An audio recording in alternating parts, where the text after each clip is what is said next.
देवेंद्र फडणवीस इनको मिलने जब ये नरेंद्र मोदी इनकी मीटिंग हुई, लेकिन उन्होंने वो बिल्कुल डिस्टर्ब थे और कुछ बात नहीं कर रहे थे। तो कुछ भी बात करने से उन्होंने इनकार कर दिया इसके बारे में। हालांकि उन्होंने बाद में कहा डिस्टर्ब थे? कि डिस्टर्ब थे, डिस्टर्ब।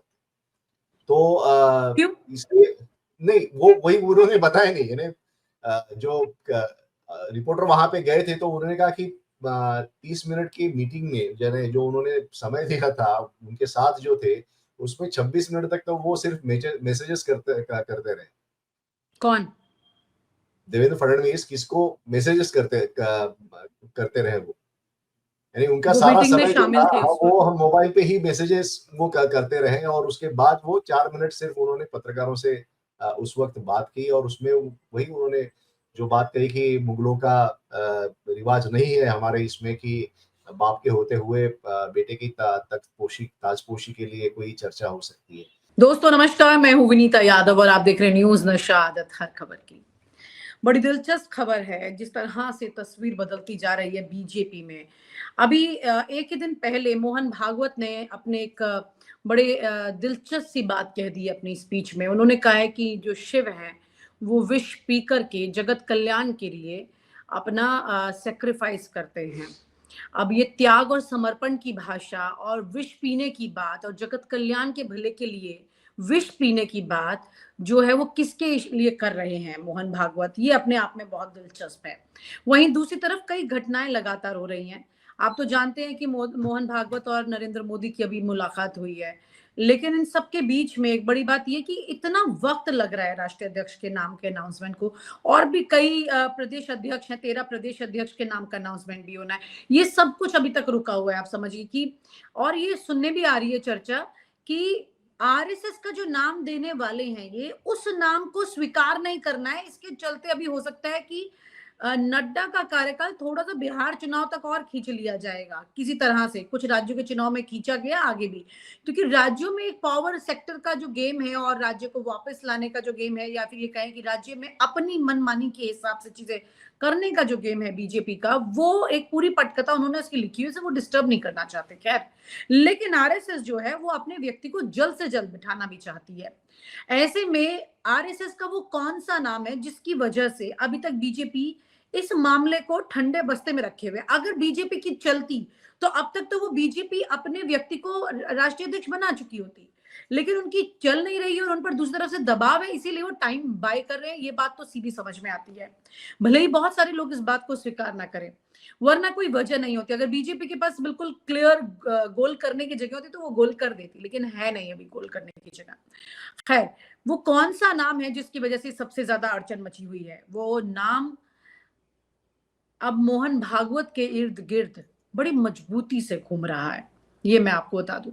हमारे साथ इस पर चर्चा करने के लिए वरिष्ठ पत्रकार सुभाष शिर्के जी हैं। महाराष्ट्र की राजनीति को भी बहुत लंबे वक्त से समझते रहे हैं, नागपुर की राजनीति को भी खूब समझते रहे हैं। और सुभाष जी, नागपुर की राजनीति तो ऐसे है कि आज की तारीख में कहते हैं मतलब दिल्ली से चल रहा है सब कुछ, लेकिन यहाँ पे पता लग रहा है कि नागपुर की राजनीति ने सब कुछ इस वक्त हिलाया हुआ है। वहां क्या घट रहा है उसके हिसाब से सब कुछ तय हो रहा है। आपको लग रहा है कि नागपुर की राजनीति अब इस तरह से अपना रुख बदलने वाली है और कुछ अचानक से बड़ा पलट करने वाली है? क्योंकि लोग कह रहे हैं नहीं, ऐसा नहीं हो सकता। संजय जोशी का नाम ऐसा है जिसको नहीं, मतलब ऐसा नहीं है कि वो ले आएंगे, वो तो आ ही नहीं सकते। क्या ऐसा नो वाला फैक्टर है इसमें? देखिए, एक तो बीजेपी अध्यक्ष का जो पद है वो यानी उस पर कोई फैसला नहीं हो रहा है और उसके लिए 1.5 साल से भी ज्यादा हो गए, लेकिन कोई फैसला नहीं हो रहा है। इसका मतलब ये है कि वहां पे आरएसएस का दबाव है मोदी शाह इनके ऊपर, और यही कारण है कि बीजेपी अध्यक्ष जो है वो जेपी नड्डा इनके बाद उनका सक्सेसर कौन होगा इसके बारे में अभी तक कोई फैसला नहीं हुआ है। पिछले 11 साल से नरेंद्र मोदी आरएसएस चीफ को नहीं मिले थे, तो इसके बाद वो जाके वो मिले। इसका मतलब यही निकाला जा रहा है कि आरएसएस ने उनको कई बातों में नसीहत दी है। दूसरा, ये बताया जा रहा है कि सितंबर 17 को जब नरेंद्र मोदी 75 साल पूरे उनको हो जाएंगे उम्र के, उसके बाद आगे की रणनीति क्या होगी इसके बारे में चर्चा इस मीटिंग में हुई है। और इसमें यह भी बताया जा रहा है कि संजय जोशी इनको बड़ा पद देने की बात आरएसएस में चल रही है। संजय जोशी को आरएसएस बीजेपी चीफ बनाना चाहती है, लेकिन नरेंद्र मोदी उसका पुरजोर विरोध कर रहे हैं। नरेंद्र मोदी और अमित शाह ये लॉबी जो है उसका पुरजोर विरोध कर रहे हैं। इसके पीछे कारण उनकी जो गुजरात के समय से जो दुश्मनी है वो सामने है। हाँ। लेकिन जो बात चल रही है कि संजय जोशी इनके कुछ समर्थकों से मेरी बात हुई तो वो काफी कॉन्फिडेंट है और उनका कहना है कि आरएसएस चीफ से एक बार मिलने के बाद आगे की चीजें जो है वो स्पष्ट हो जाएगी। हालांकि वो अपने लोगों से बात कर रहे हैं और उन लोगों को अभी तक वो ढांढस भी दे रहे हैं कि जल्दी कुछ ना कुछ अच्छा होने वाला है। तो इससे साफ जाहिर होता है कि संजय जोशी इनका जो मनोबल है वो बढ़ गया है और आरएसएस में एक तरह से एक आरएसएस गियर अप हुआ है सीनियर लेवल पे कि बीजेपी चीफ का जो नाम है वो तय होने की सिचुएशन में है और जल्दी इसके बारे में फैसला होगा। संजय जोशी का नाम लोग कह रहे हैं कि मोदी और शाह किसी भी हाल में ये होने नहीं देंगे, चाहे कुछ हो जाए, संजय जोशी तो नहीं कम से कम।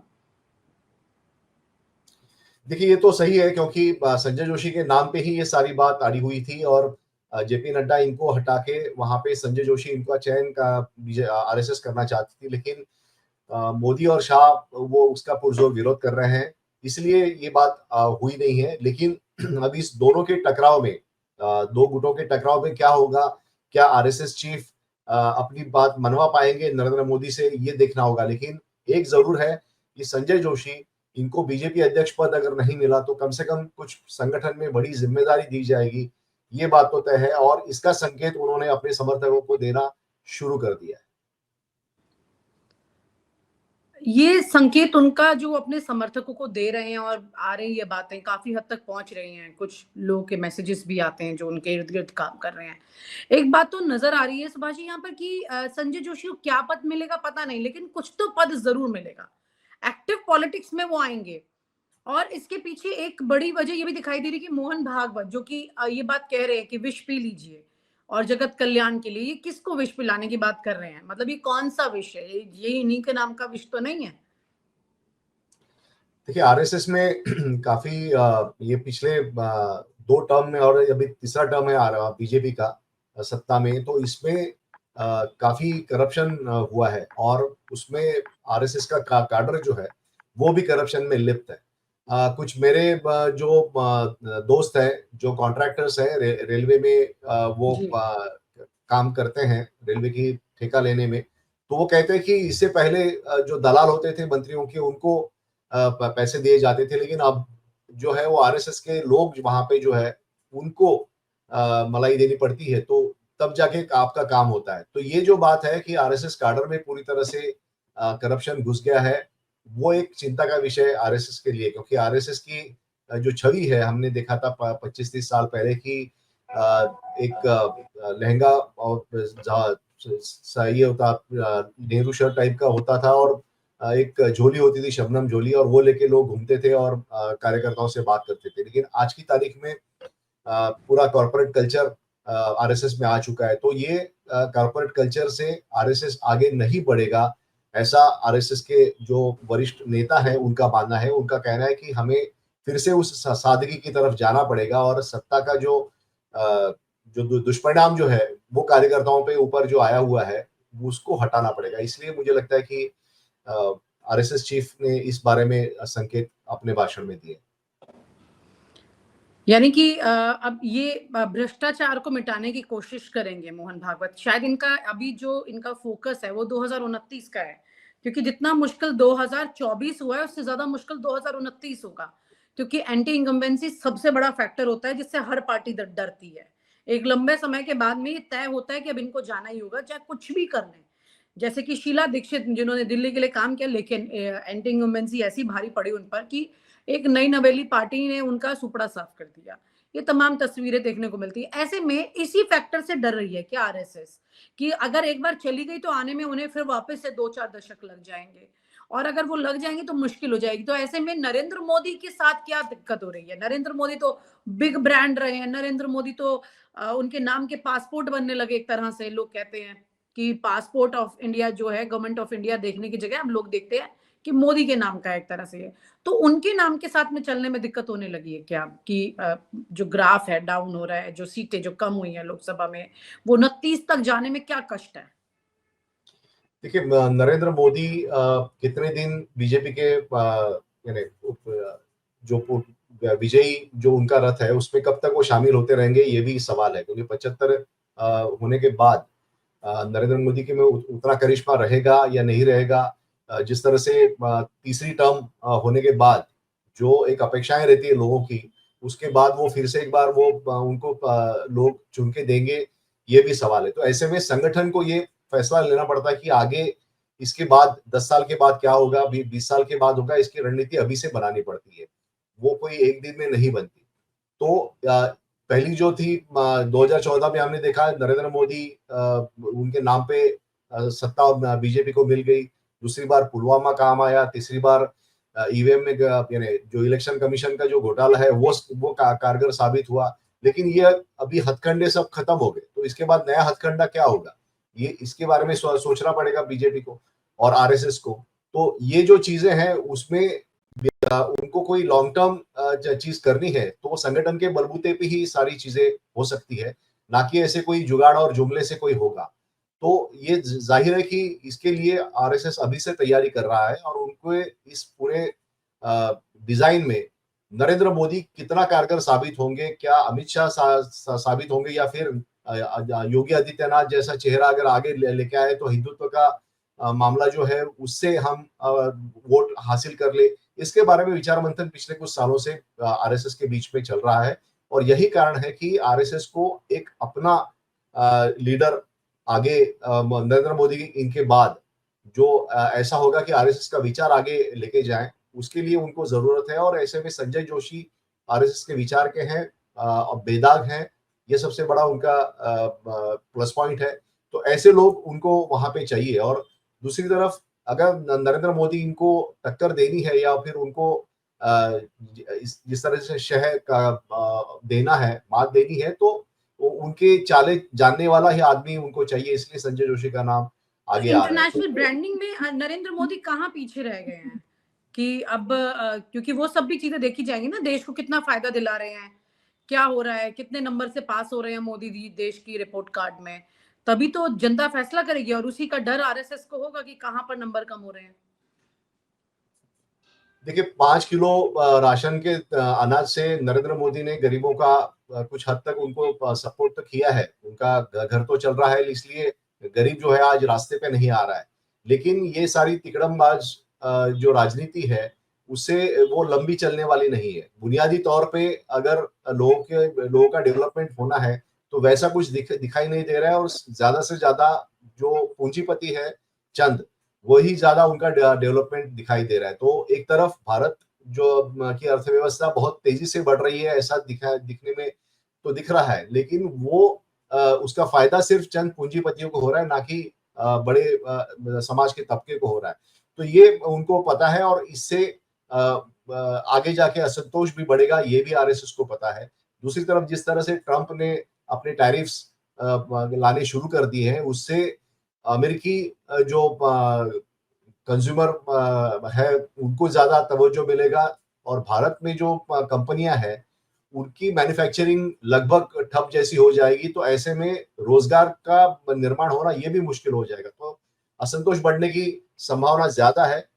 उसके लिए आरएसएस के पास शायद हिंदू मुस्लिम और तेज करना, विवाद तेज करना, यही एक ये एक साधन रहेगा उनके पास, लेकिन ये ज्यादा देर चलेगा नहीं, ये सबको पता है। तो इसलिए नरेंद्र मोदी इनके बाद क्या, इसके बारे में आरएसएस गंभीरता से सोच रहा है। यहाँ पर अगर पूरी सिचुएशन देख भी लें, सारी कहानी को समझ भी लें, तो उस पूरी परिस्थिति में एक चीज बड़ा सवाल ये उठ रहा है कि अगर परिस्थितियां आगे बदलती हैं और नरेंद्र मोदी के नाम की जगह कोई और नाम निकालना पड़ता है या फिर राष्ट्रीय अध्यक्ष, क्योंकि दोनों में से मुझे लगता है एक बड़ा पद तो आरएसएस चयन करेगी ही करेगी, ताकि वो 2029 के लिए कोई बड़ा खेल ऐसा नहीं होने दे, जैसी बात आप कह रहे हैं। तो यहाँ पर एक बड़ा क्वेश्चन ये आ रहा है कि अगर संजय जोशी इस सबके बीच में आता है तो क्या मोदी जी और अमित शाह का सहमति इस बात के लिए दिक्कत कर सकते हैं कि 2029 के लिए वो अनफिट हैं और यहाँ पर कुछ नए चेहरे बदले जाएंगे। और क्योंकि उनका भी तो कंसर्न यही होना चाहिए था ना, क्योंकि कॉर्पोरेट जगत जो है पूरा का पूरा वो उनके साथ में फिट हो चुका है, तो ये भी तो बैकफायर करेंगे, मतलब काफी सारे क्लैशेस आएंगे इसके अंदर निकल के। वो हो सकता है संजय जोशी के साथ में कॉर्पोरेट उतने सेट ना हो पाए या किसी और आरएसएस के बंदे के साथ में, जो कि इस वक्त नरेंद्र मोदी और अमित शाह के साथ सेट है। और ये तमाम तरह की कंडीशंस भी तो आरएसएस के लिए दिक्कत कर सकती हैं अगर वो अपनी बात मनवाना भी चाहती है बीजेपी से तो। देखिए, राजसत्ता, धर्मसत्ता और उद्योग जगत, इसका जिस तरह से एक मिलाप हुआ है इस पूरे बीजेपी के कार्यकाल में, तो उससे स्पष्ट है कि इसके कारण ही बीजेपी की सत्ता जो है वो लगातार तीसरी बार इस देश में चल रही है, तीसरे टर्म में बीजेपी का काम कर रही है। तो ये जो धर्मसत्ता और उद्योग जगत जो है वो वो यही चाहेंगे कि उनको एक ऐसा आदमी चाहिए जो डिलीवर करे।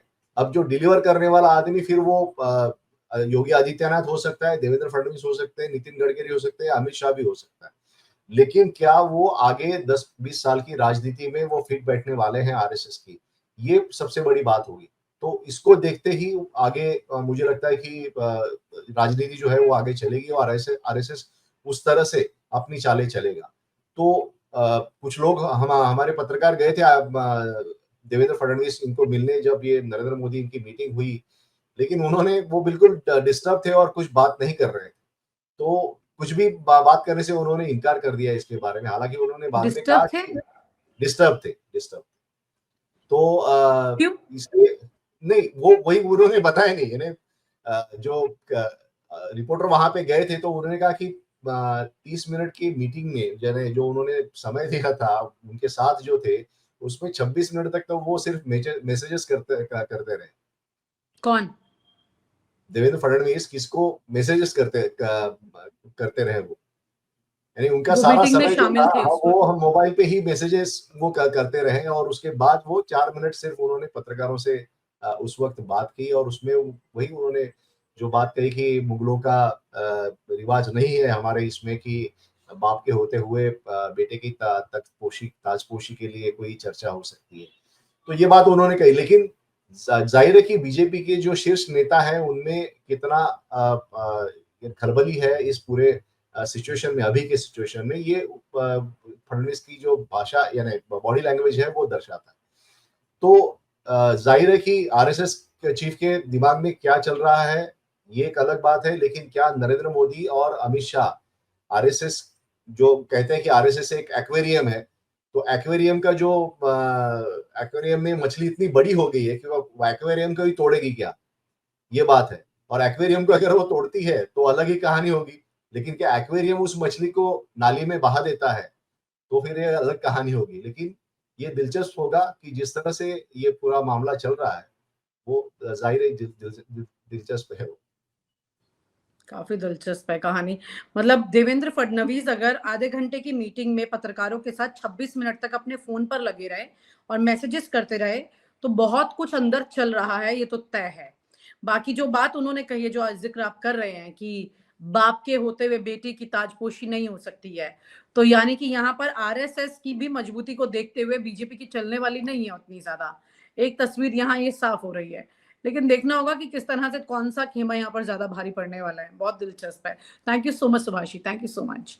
और आप हमसे जुड़े रहने के लिए सब्सक्राइब करें YouTube पर, फॉलो करें ट्विटर पर और लाइक करें Facebook पर। और ज्यादा जानकारी के लिए आपको टाइप करना होगा सिर्फ न्यूज नशा।